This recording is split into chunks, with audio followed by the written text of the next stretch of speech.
ஞாபக மறதி கணவர்கள் அவர்களுடைய மனைவிமார்கள். அப்படி பாரு, சூப்பர் சீனரி. இத மறந்துட்டு வந்துட்டாருங்க இவரு. அப்பனா தியேட்டர்ல எதையே மறந்து விட்டுட்டு வந்துட்டாரு சார். உங்க மறந்து என்னையே மறந்துட்டு வந்துட்டாரு சார். ஆக்சுவலா இது மறதியில நடந்திருக்க வாய்ப்பு இல்லம்மா. என்னடா என்னையா போட்டு குடுக்குற? பார்க்கிங் பில் எங்கேயும் மிஸ் பண்ணிருக்காரு. சோ அங்க ஏதோ ஒரு டென்ஷன், இந்த டென்ஷன்லயே உடனே அவங்க கிட்ட சண்டை போட்டு அப்படியே போயிட்டாரு. உங்களை தேடிட்டு இருந்தாரா இல்ல மறந்துட்டு? இல்ல, அப்படியே அவர் மட்டும் தியேட்டருக்கு வந்த மாதிரி போயிட்டாரு.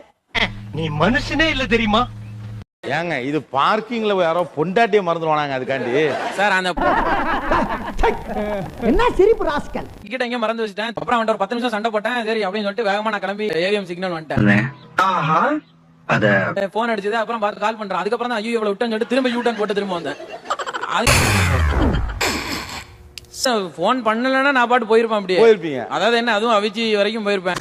ஏய் எனக்கே விபத்து அடிக்கலாம் பார்த்தல நீ. அதுக்கப்புறம் எனக்கு தெரிஞ்சிருக்கும், ஐயோ ஏதோ ஒன்று கூட்டு வந்தோம், திரும்ப போய் கூட்டிட்டு வரணும். ஏதோ ஒண்ணு புத்தியானமா நக்கல்யா அவனுக்கு. மொட்டை அடிச்சிருந்தாங்க சார். அவரு நான் முடி இருக்க நேரத்துல பூ வாங்கிட்டு வந்துட்டாருங்க சார்.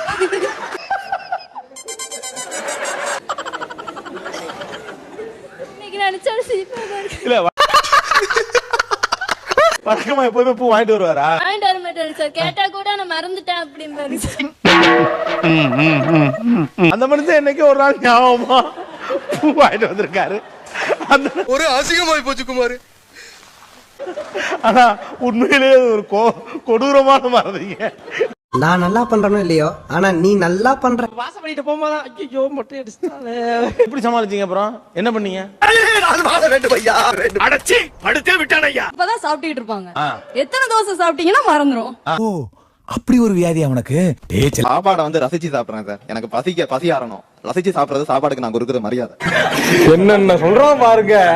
ஹோட்டல் கூட்டிட்டு போயிட்டு ஒரு போன் வந்து வெளியே போனார் சார். நான் பாட்டு சாப்பிட்டு இருக்கிறேன். 1 hour வெளியே வரவே இல்ல. போனவன இன்னும் காணா இல்ல புறப்பட்டு ஊரை பக்கம் எதுவும் போயிட்டானா? எனக்கு என்கிட்ட காசு இல்ல. பில்லு வேற என்ன சாப்பிடுறீங்களா, வேற என்ன சாப்பிடுறீங்களா? எனக்கு இன்னும் சாப்பிடும் பயமா இருக்கு. நான் பட்ட வேதனை இருக்கே அந்த வேதனை. இல்ல சார், ஆனா 1 hour மேல எனக்கு அழ வர மாதிரியே வந்துருச்சு. அவங்க என்னையே பாக்குறாங்க ஹோட்டல் இருக்கிறவங்க. போயிட்டாரு. அது எங்க அப்புறமா கேட்டது, நான் பக்கத்துல ஃப்ரெண்ட் இருந்தான், அவன்கிட்ட பேசிட்டு மறந்துட்டேன். அப்புறம் போன் நீங்க அங்க இருந்து ஹாஸ்பிடலுக்கே போயிட்டீங்க சார். ஆமா. உங்களுக்கு எப்ப ஞாபகம் வந்தது? மாமி எங்க மாமான்னு கேட்டான் அக்கா பையன். அப்பதான் ஜி ஹோட்டல்ல சாப்பிட்டு இருந்தாங்கடா. போய் கால் பண்றாரு. வந்துட்டு கவலைப்படாத, ஒன்னும் பயப்படாத, நான் வரேன் அப்படின்னாரு. சரி நீ வா, முதல்ல வா, அப்புறம் பேசிக்கலாம் சார். நான் வேணும்னு பண்ணல சார். 400 தான் பில் ஆச்சு. அப்புறம் பே பண்ணி கூட்டு போனாரு. ஆனா வீட்டுக்கு போய் செம்ம சண்டை நடந்தது சார் அன்னைக்கு.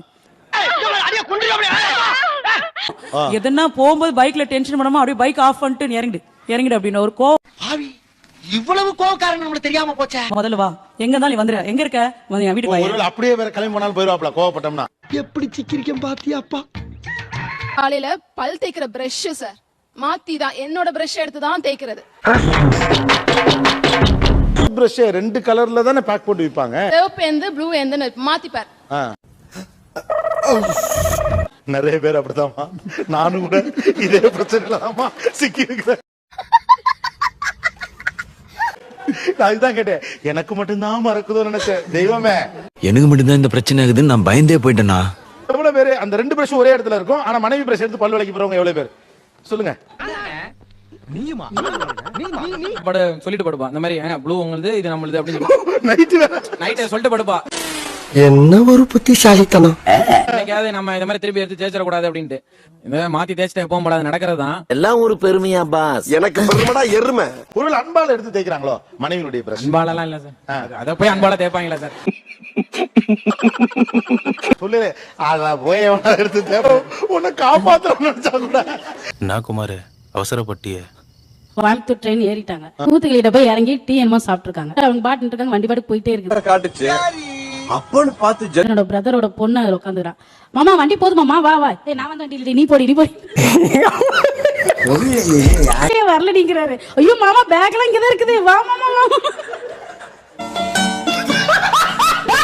பிடிக்கிறதுக்காக நான் ரன்னிங் போனேன் சார். போகும்போது அதுலயும் ஒரு மிஸ்டேக் பண்ணிட்டேன். என்னன்னா எனக்கு என்ன தெரியும் கேளுடா. நம்ம ஏர்ன பெட்டி இது இல்ல, நம்ம ஏர்ன பெட்டியில தான் ஏறணும் அப்படின்னு சொல்லிட்டு ஓடுறேன் ரன்னிங்ல. அட பொம்மால பேசஞ்சர் ட்ரெயின் எந்த பெட்டியில வேணாலும் ஏறி இருக்கலாம். அந்த யோசனையே வரல இந்த டைம்ல எனக்கு. அதாவது ஓடி போய் ஏறுறப்ப கூட நியாயமா இருக்கணும். நம்ம எதுக்கு ரிசர்வ் பண்ணோம்? ஐயோ ஐயோ இதுல போனவங்களுக்கு வேற டாட்டா காட்டிருக்கீங்க. அவ்வளவுக்கு கிரைண்டரா கிரைண்ட். அந்த பொண்ணு கூப்பிடுது, அந்த பொண்ணு சரி அந்த பொண்ணு வேலைக்கு போற பொண்ணு, ரைட்மா போயிட்டா டாடா அப்படிங்கிற மாதிரி நான் என் பொண்ணு எப்ப பார்த்தாலும் என் முடிய பிடிச்சி தலை வரணும்னு ரொம்ப ஆசைப்படுவா. நான் அவங்க அப்பாவை காமிச்சு விட்டுருவேன். அந்த கிடைக்கிற கேப்ல எல்லாம் ஆப்பு வைக்கிறியே சிவாஜி. ரொம்ப நேரம் வாரிட்டே இருந்தா அப்படியே படுத்து தூங்கிட்டாரு. கடைக்கு போசனா அவசரத்துல ஜடையோடய போயிட்டாருங்க சார். ஐயோ என்னடா சொல்ற? ஆமாண்ணே. ஏங்க கடை போன வரைக்கும் கூட உங்களுக்கு யார் சொல்லல? போன மனுஷோட சொல்லவே இல்லைங்க, எல்லாம் பார்த்துட்டு நல்ல வேளை கிளம்பி ஆபீஸ் போகாமட்டீங்களே, அது வரைக்கும் ஓகே. குடுப்பா இது. நீங்க போயிட்டு ரிட்டர்ன் வரையில உங்க பொண்டாட்டி இது யாரோட ஜடை உன் தலையில இருக்கேன்னு கேட்டு வேற பிரச்சனை வந்திருக்கும். கொஞ்சம் ஓவரா தான் போய்கிட்டு இருக்க நீ. டியூட்டி கிளம்பும் போது குப்பையை கவர்ல போட்டு கொடுத்து அனுப்புவாங்க. அதை வந்து பின்னாடி மாட்டிடுவோம்.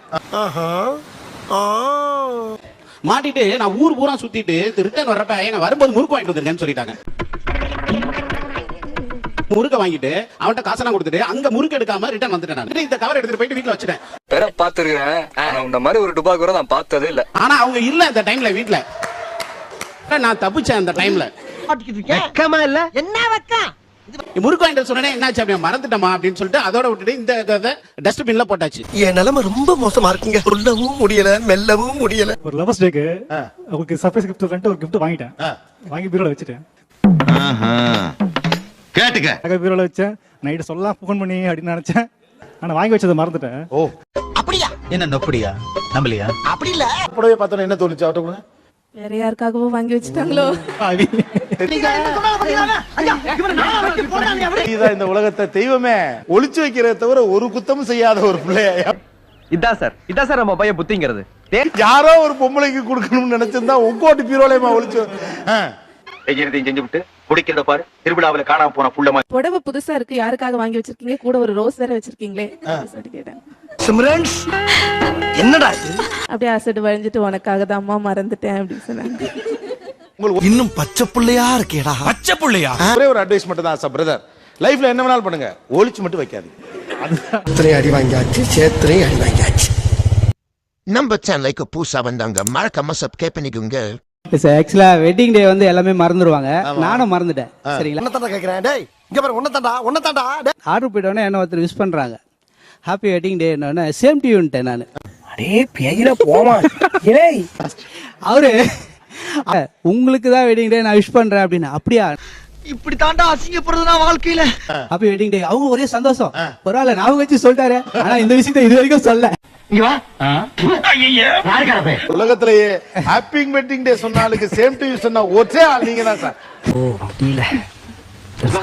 தூக்க மாட்டீங்கடா. கல்யாணம் ஆகி 12 வருஷம் ஆச்சு சார். இது வரைக்கும் சார் ஒரு பூ கூட ஒரு ஹேர் பின் கூட வாங்கி கொடுத்தது இல்ல சார். மனுஷனாடா நீங்க எல்லாம். ஐயோ தப்புதான். மறதிதான். மறதிலாம் இல்ல சார். ஒரு மறதி மாதிரி இதை பார்க்க முடியுது, அதான் கேட்கணும். என்ன பதில் சொல்றது தெரியல. ஆனா அந்த நேரத்துல மறந்துடுறது தானே. நீங்க எல்லாம் கட்டமண்ணா குட்டிச்சோரா நாசமத்து போக போறீங்க எல்லாரும்.